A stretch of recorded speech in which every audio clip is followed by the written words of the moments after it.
Network Entertainment. Hello to everyone all over the world! Magkakasama na naman tayo sa isang gabing puno ng kwentuhan, tawanan at bardagulan sa leading podcast of the Filipino youth. Ito ang Ganito Kasi Yan. Powered by the Pod Network.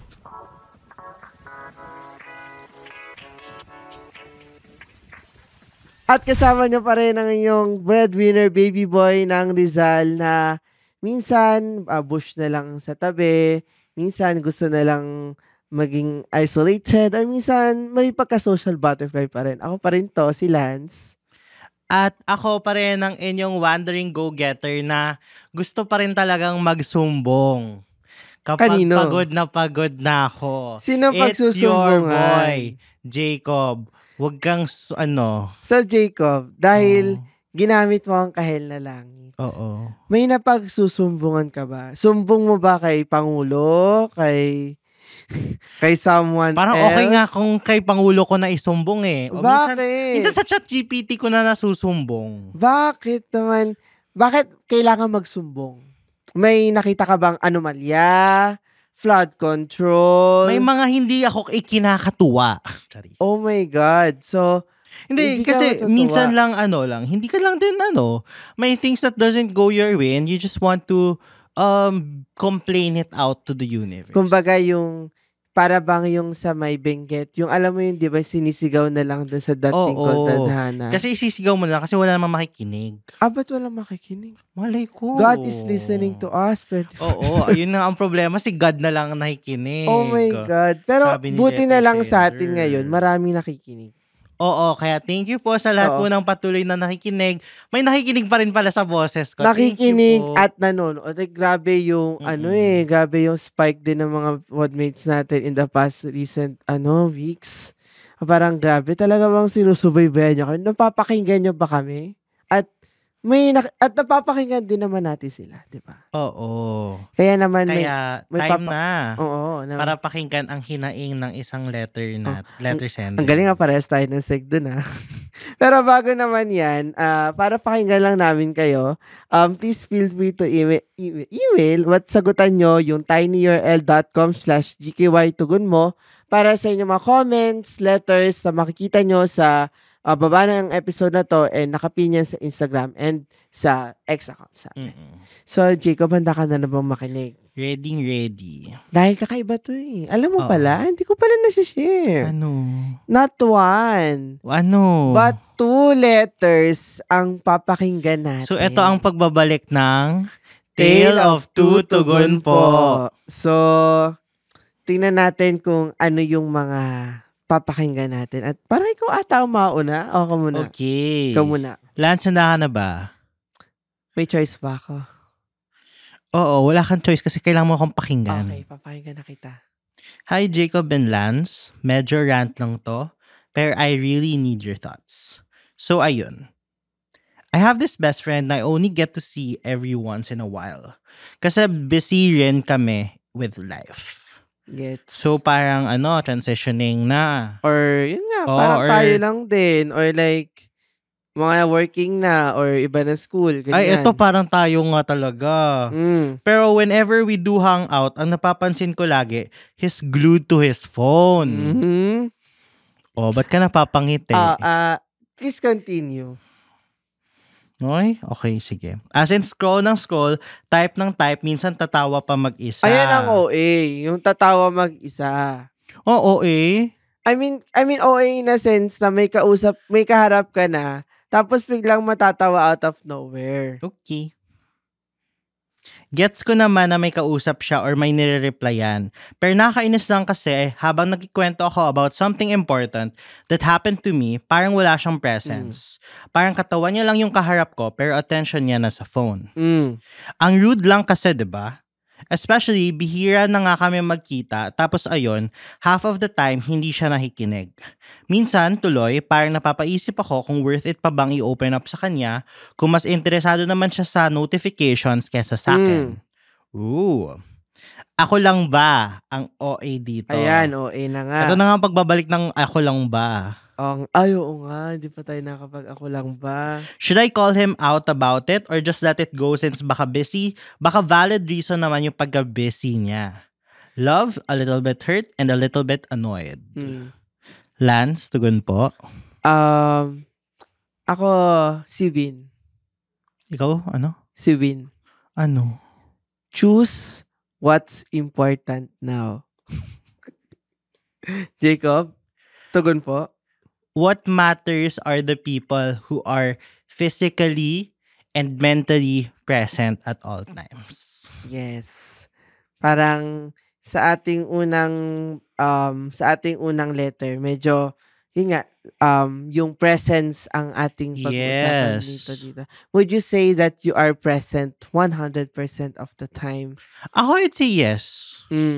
Yeah, kasi I'm a person, eto yung na-realize ko din about myself. I don't know if na-notice mo, I have a good eye for detail.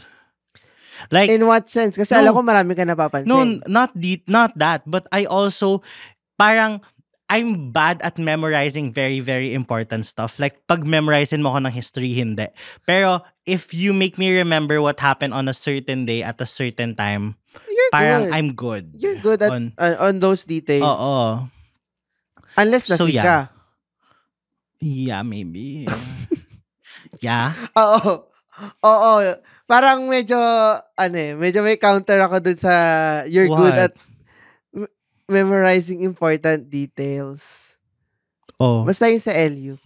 Sinabi ko na yun sa'yo yung inaasar kita, pero I'll save your dignity about it. Pero okay. Yung parang, kumbaga si Jacob yung type mo na friend na alam niya yung parang sinabi mo about this. Kahit hindi niya yun i-bring up sa'yo yung punto. Pero alam niya na agad kung ano yung context. Ikaw ba, how would you define yourself? Ayan, paki-close up po na umaamin naman tayo na we are not 100% present.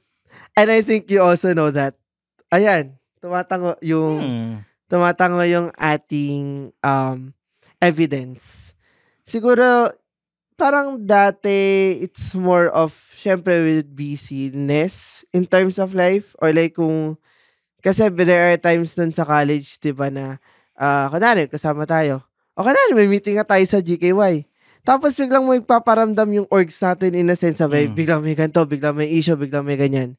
So, I tend to get distracted about it. Or minsan din kung may notifs ka na inaabangan. So, medyo guilty nga tayo dun sa letter.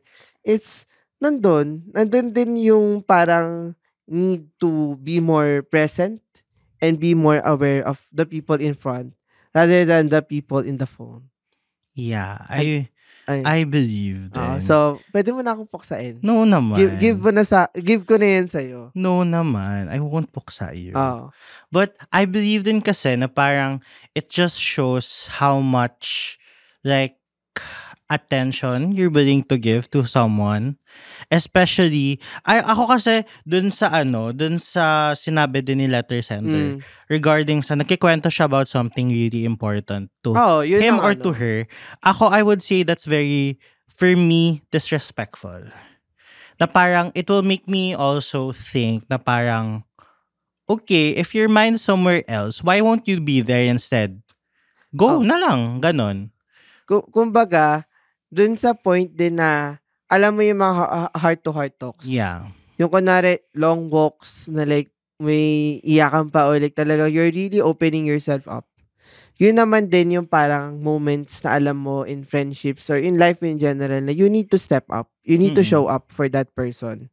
And hindi excuse yung pagiging busy mo if like you really want to spend time with the person. And I think medyo, syempre babawiin ko yung sarili ko. Medyo dun yung yung masasabi ko naman na nagagawa ko. Kasi yun din kunwari may ino-open ka or may ino-open yung someone. Hindi naman din yung kumbaga na parang isa sa walang bahala mo lang or isa sa tabi. Kasi parang that person, you tell your story to that person because you trust na parang that person will understand you and tiwala ka dun And then parang that trust and affection and attention is not reciprocated. Parang mahirap naman maging one-sided. Yeah. And pag ganun, ano yung sa tingin mong ewan ko, Jay, since like medyo mas iba tayo na end.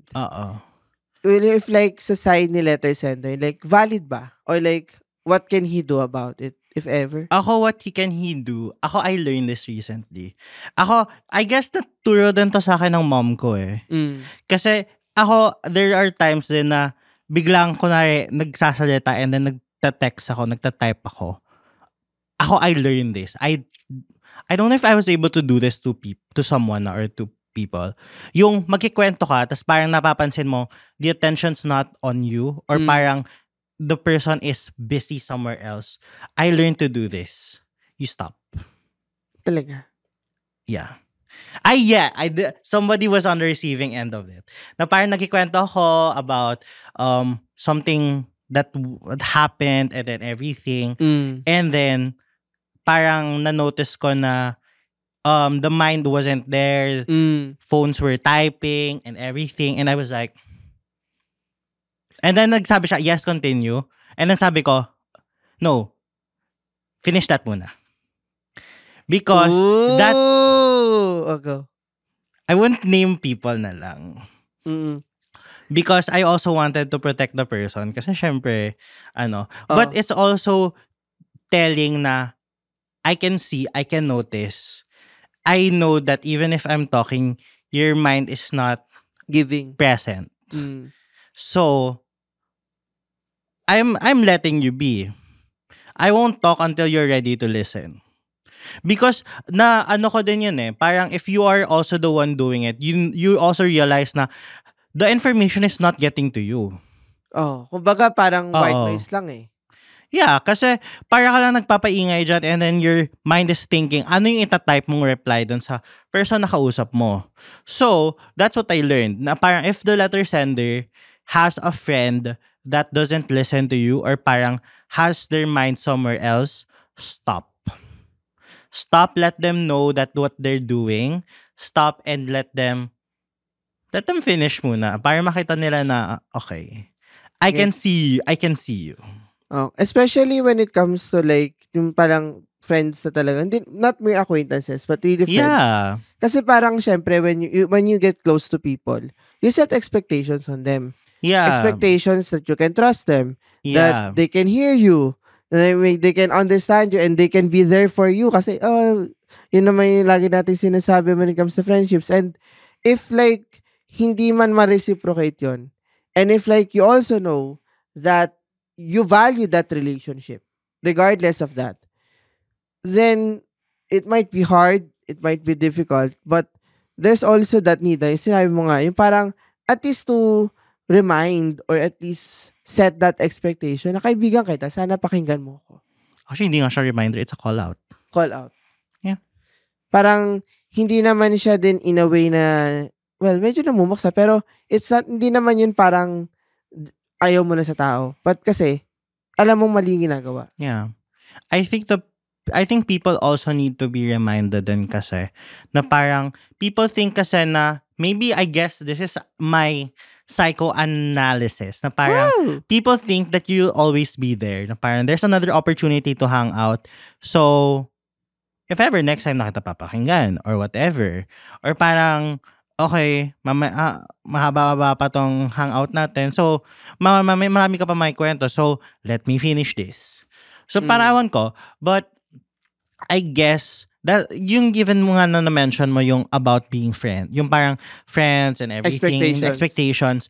And that's where it gets more disappointing, actually. Totoo.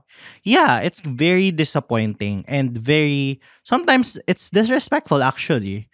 Na parang, people who you think will listen to you, people who you believe has your best interest in mind, don't really take the time and the attention to be physically present in terms of your concerns, in terms of what you want to say. Actually, yeah. And kung gano'n na yung parang, syempre yung thoughts din ng letter sender natin, I think there's also that need to reassess ba? To reassess if like, yun nga, parang we also had that conversation on spending energy. And especially if like the people gives back the same energy that you also give to them. And if like, ganito na yung nare-receive mong treatment and you feel that you are disrespected, even if like you call them out and then nothing happens after. Like, ganun pa rin yung tao. Parang even for those cases, there's that need to reassess if this is still worth your energy.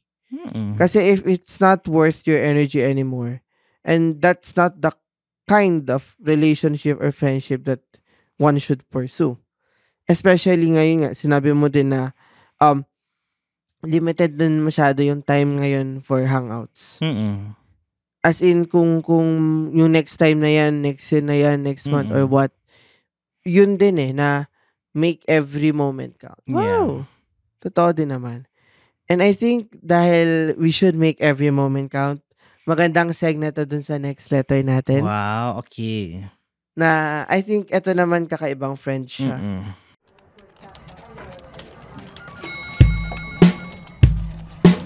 Hello everyone! Ako po si Baus Rufo, ang host ng podcast na Kaya Pa Ba? Ang pinakabagong talk show kung saan tinatanong namin kung kaya pa nga ba talaga? No, it's an interview show featuring my favorite content creators, celebrities, or just my favorite taga-benta ng turon. Who knows? Go listen to it now on Apple Podcast and Spotify. Dear Jacob and Lance, I don't know if this is selfish or if I'm just being too emotional. But lately, I've been feeling like I'm just the background friend. Ako yung laging unang nagme-message.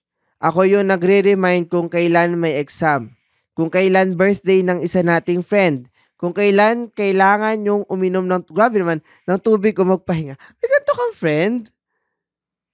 Yung kumbaga, Drink your water? hindi, kunwari, di ba kunwari, ikaw, nakwento mo na, parang 11 o'clock meeting natin, di ka pa nag-first meal or di ka pa nagde-dinner. Huy, kumain ka. Di ba, Yung parang, drink your don't, water. parang it's just the reminder na wag mong grabe ka naman kung wala kang friends na nag-remind sa'yo to take care of yourself. Hindi naman. Ang ano dito, yung tubig. Pero yung pahinga, gets. I mean, example lang gets, siya. I guess example niya. Gets. Ako yung palaging may good luck sa mga recit. Proud of you kapag may win at I'm here for you kapag may iyakan. Pero parang wala namang nagtatanong, kung ako ba, okay pa ba? Or minsan ako laging nag-reach out or unang nagbe-message sa kanila. It hurts. Oo, mahirap to. Not in a loud, dramatic way. Masakit siya in silence. In the way na pag di ako nagparamdam, wala ring mangyayari. In the way na kapag nag-test ako, what if I don't message for once? Wala. Tahimik. Walang kumumusta. Minsan iniisip ko, siguro ganyan lang talaga ako. The reliable one, the default listener, the one na okay lang, na strong naman, pero bakit parang pag ako na yung nangangailangan, wala naman akong matakbuhan? Bakit parang hindi ako enough reason para sila naman yung mag-effort? Nakakapagod din pala magmahal nang walang hinihinging kapalit, pero palaging nauubos. To give and not to count the cost. I don't want to keep score. I don't want to expect too much. Pero is it too much to ask for someone to remember me even when they don't need me? Is there something wrong with me? Or am I just giving my heart to people who were never taught how to hold it gently?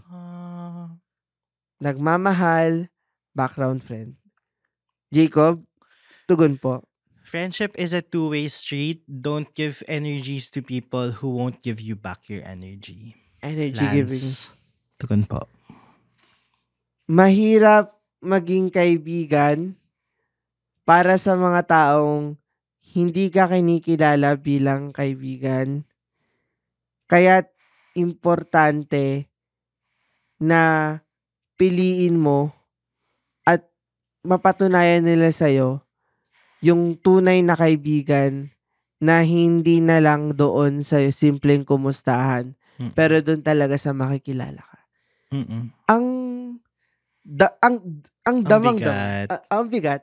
Tsaka, I feel like itong letter ni background friend, there are points in our lives, in our times na we have personally underwent this. Tama? Yeah. And grabe yung gano'n na parang yung ikaw yung mag-e-effort pero ikaw din yung parang iisipin mong kung hindi ba ako magpaparamdam, hindi ba kayong paparamdam? Tsaka yung tipong, kung hindi ba ako mag-aaya, hindi kayo mag-aaya. Ganon. Parang, yun yung yun yung mahirap in terms of like, when you're in a friend group na parang the energy is not reciprocal among all of you. Ako parang danas ko siya nung high school. May mga ganong instances. And kaya nakakapagod or nakakatamad mag-initiate kung alam mo naman na the energy is not there. Parang, wala eh. Parang kung hindi ako magsasabi, hindi naman kayo mag-aaya. So, might as well, wag na lang. Tsaka nakakapagod din na magbigay ng energy sa mga tao na hindi nagbibigay ng enough energy back. Like yung parang, for example, sasabihin na, mag-aya ka lang. Ba't hindi kayo yung mag-initiate na mag-aya? Kasi kung hindi ba ako mag-i-invite, is hindi kayo, you won't think of seeing me? Or something like that? Kaya recently, super appreciate ko talaga yung mga friends ko na checking on me, na parang inviting. Like, kunwari, just now, nag-message siya kan si Thomas, san ka? So, parang sabi ko talaga, parang for me, like the other week, parang he was around the area. He just messaged me na, uy, nasa around the area ko. Are you here? Can we meet? Tapos parang ako talaga, okay. Parang doon ako na-feel na, Thomas is one of those friends. Hi, Thomas. Na parang I really, really care about kasi he will really make an effort to see me. And, yan. Gets. Yung parang, it's really of making that effort. Pero, yeah, there are points din kasi na parang, when you're busy with life. Ewan ko, like, na-experience ko to with some people din na, na parang, minsan, hindi mo alam kung yung effort na yon is enough. Is enough ba to say that it's really an effort? Or parang gaganakan ka pa ba if like yung simple na gantong effort is hindi mo na rin siya ma-reciprocate? Parang in what way? In what way? Pinaprocess ko tong thoughts na to lately pero ang hirap niyang i-vulgar lahat. Pero siguro there are times na parang iniisip mo kung sana makumusta nila ako. Pero, nakukumusta ko ba sila? Parang, yun yung siya eh. Yung gano'n na, minsan din kasi, may tendencies din, ewan ko kung makaka-relate dyan yung iba, na you keep it to yourself. Na minsan, hindi mo alam kung masishare mo siya sa iba. Kaya minsan, hindi mo rin magawang masabi kung ano sagot mo sa kumusta and what. Parang yung gano'n din. Pero, I agree na parang it's a two-way street din. Yeah. And mahirap siya na parang in terms of like, if like you're a person na alam mo na may responsibility ka externally, may pinagdadaanan ka internally, saan pa papasok yung ganong kind of drive to like have that energy na gawin mo yun? Like, yun din siguro in a personal basis sa akin. If like, yung gantong struggles of giving and receiving such energies. Parang there's also that point. Pero yung sa kay background friend kasi, going back, mahirap din yung ikaw yung mag-initiate, tas wala rin. And kung yun... Or mahirap din is, nagkakaroon ng energy pag ikaw nag-initiate. That's another din. Kasi, sabi mo, parang mahirap if nagbigay ka ng energy and hindi siya, walang nangyari. But, it's worse also if initiate ka na ng initiate and they only put out energies when you initiate. Ayun, wait lang. So, mas okay ba na magkaka-energy lang sila when you initiate or hindi talaga nila iba-bounce back at all yung energy? Feeling ko mas okay yung hindi iba-bounce back yung energy. I feel like it gives you a more clear sign eh.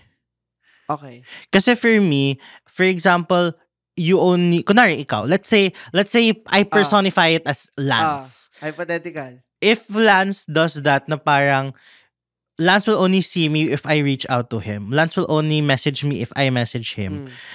Doon ako mas madidisappoint because Lance never messaged me first.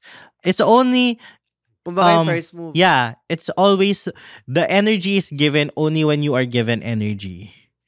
So, yon.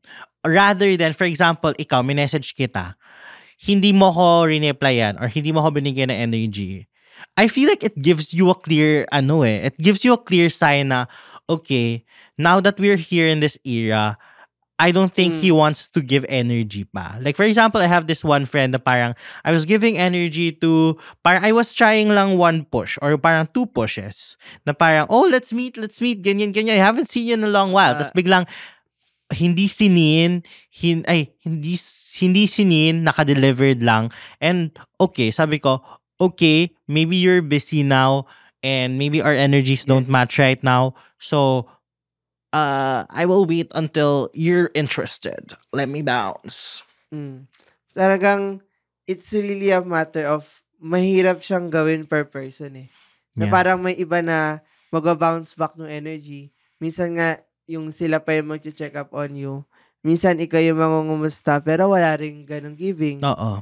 Parang, I think yung parang at the end of the day, friendships are really complicated in a sense that you can't have one same setup of friendship for everyone else. Iba-iba yung kung paano yung dynamic nyo, iba-iba yung ways on how can it be unique, and it's not really the same for anyone else. And especially with those energies na parang baka may energy kayo na mag-cafe or like mag-jog or like chat lang or like mag-keep up ng TikTok streak. Yung kumbaga, yung ganong types of energy, it really varies person per person. And it really shows na yung relationships na pinipili mo, yung friendships na nire-renew mo, pinapursue mo, it's an investment. Yeah.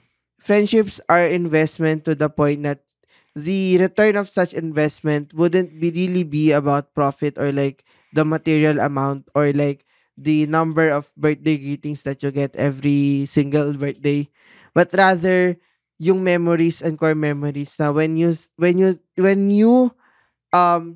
recall people that showed up, ilan sila, sino-sino sila, and sino-sino talaga yung matuturing mo na tunay mong kaibigan when it mattered.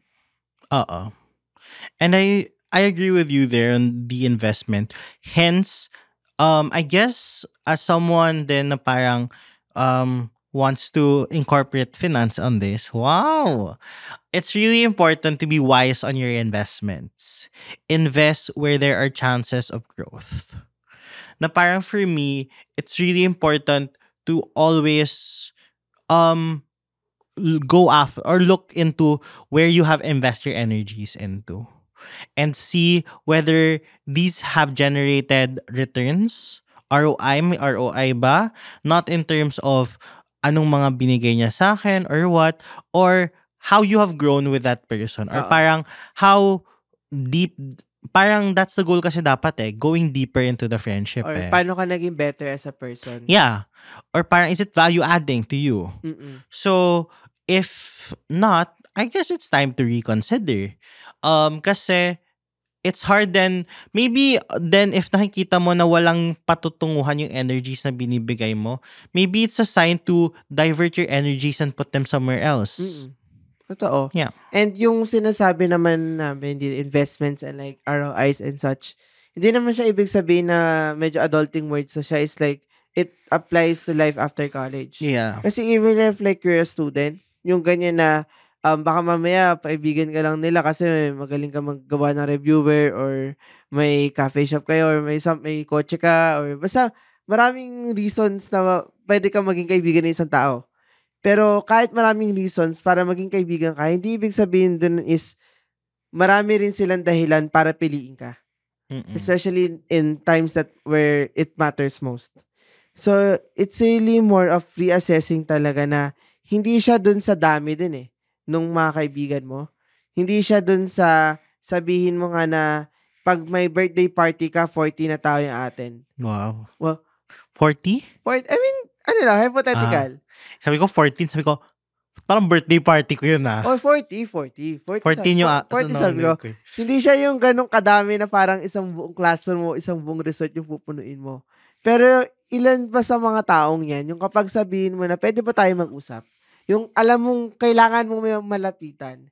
Kung alam mo na may kailangan kayong pag-usapan, is walang kaano-ano. Gusto ko yung nagbibilang ako dito. Kaya nga nagda-drop ka ng, he or she would drop everything that they can do and just be there for you. Oy, kahit binarda ko si Lance, in fairness kay Lance ha, tinawagan ko yan ng alas 10 ng gabi. Nagstay up sila hanggang mga 12:30 ng jowa niya. Kasi may life or death decision akong gagawin. Oh. So, ayan na, binawi kita today. Hindi naman ako naniningil. Pero hindi, alam inaano naman, ko lang, alam kong naano kita today eh. Pero, kumbaga naman, it's more of yun nga, where it matters most. Mm-mm. Kasi not every day that you can get to talk with your friends eh. I mean, siguro baka may constant friend ka. TikTok stick natin. Kahit di naman tayo nag-video ng mga TikTok natin. Alam din naman natin araw-araw, kailangan natin mag-send ng TikTok.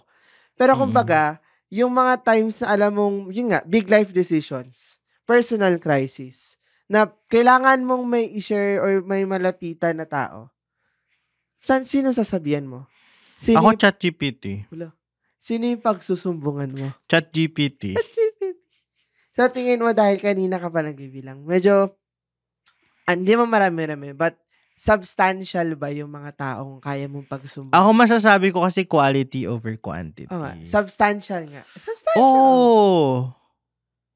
At kailan ka huling may sinumbong? Ala. Tagal. Tagal. No? Ay, hindi. Nagkita kami ni Sed last week eh. Sa si Sed yung huli kong napagsumbungan. Okay. Si Sed tapos si Thomas.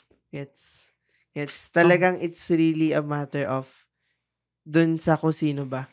Kung kanino ka magsusumbong and sino yung susumbungan mo. At oo. Tsaka sino yung I guess sino din yung nagbibigay ng energy na pwede go lang magsumbong ka lang. Kung sino yung open din talaga. Kahit ano pang cancelable thought. Give ko rin naman kay Jacob. Kahit anong kabalasabasan yung marinig sa bibig namin ng isa't isa. Parang it's really a matter of we've been through this deep na we know na hindi na to parang mapuput off lang just because of light reason. Oo. Yung mababaw na kung isa man sa amin ang matsugi, talagang yung dami ng sikretong alam namin sa isa't isa. Ay, hindi ka hoy dito. Ayun. My God. I mean, sinasabi ko lang na yung dami ng bahong lihim na like you would keep this. Kaya kailangan mauna ka ha. Kumatok ka. Okay. Okay, so hindi naman mo sinabing date. Oo nga, kahit na. Pero yun, talagang, kahit alam kong nag-GG-ratesan kami minsan ni Lance. Naman yun. Oo. Parang, it's really a matter of yung click and yung alam mo na maintindihan mo talagang totoo yung kaibigan. Yung kahit ilang beses kami mag-irapan, okay. Ayun na, final thoughts. Di kaya kahit ilang beses ko siyang irapan. Hi! So, final thoughts natin. Final thoughts. Choose where you invest your energies and you have I see that you have a gentle heart, background friend, and allow yourself to give that energy to those people that matter. Ikaw. Parang sa akin, yun nga, always choose what matters most. And what every second, every moment counts. Dahil yun hindi mo mapipili yung buhay mo, like yung pamilya mo or such. Pero yung kaibigan na magdadala sa'yo, yung sa growth, sa hirap ginhawa, sa crisis, sa problema, and in good and bad, mapipili mo sila. Yes. At yun na nga, salamat sa pagsama sa amin sa isa na namang kapanapanabik na Saturday night episode. At kung na-enjoy nyo to, why not i-share niyo to sa mga social media accounts niyo? And use the hashtag na to kasi yan, hashtag GKYPod. And kung gusto niyo magpadala ng inyong letters, the link is on the description box down below and you can find it on your IG pages. And also, you may follow us on our social media accounts. It's at GKYPod on all social media platforms. And kung gusto niyo maging partner ng podcast through deals and sponsorships, it's contact.ganitokasiyan@gmail.com. At yun, huwag natin kakalimutan na i-share yung episode na to. Mapapakinggan nyo rin kami sa YouTube. Rate nyo Yes. 5 stars. YouTube, don't forget, it's our new era. 5 stars and hit nyo yung notification bell. Ako naman, pwede nyo akong itag. It's LNCR video on Instagram. At ko naman. At pwede din kayo mag-subscribe sa YouTube channel. And it's the Charles Jacob on all social media platforms. At huwag nating kalimutang, gusto kong magsumbong sa'yo. You smiling. Kapag pagod na ako, Lance Arribada. At ito pa rin ang Ganito Kasi Yan. The opinions of podcast creators, hosts, and guests are not necessarily reflective of the official stance of the Pod Network Entertainment, its hosts, or other network programs. The content created by the people behind the podcast is personal and not meant to harm any religion, ethnicity, group, organization, company, or individual.